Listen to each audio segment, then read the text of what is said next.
Local news and notes, of course, on the fire watch, even as yesterday's storms rolled through our area, dozens of wildfires continue burning around the state of Idaho. Many of them have burned tens of thousands of acres, and as they grow, they are forcing people to evacuate.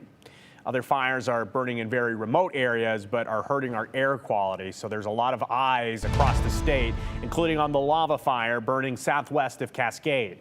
Crews are saying that the Boulder Fire has merged with the lava fire. So now they will just be calling it the lava fire.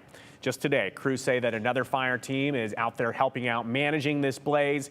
It's burning more than 93,000 acres, 6% containment at last check. 3 evacuation zones from the Boulder Fire have been downgraded. Zones 4, 5, and 6 have now been lowered from ready to set status. Fire danger was deemed safe enough for the Valley County Sheriff's Office to lower that.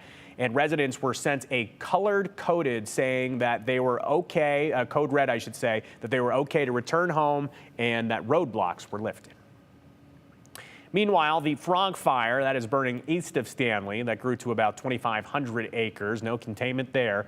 Fire crews say that there are numerous structures along the East Fork drainage and to the north that are at risk. They say the fire has reached Big Boulder Creek, and right now they're also working to prevent embers from flying across the creek as the fire expands that way.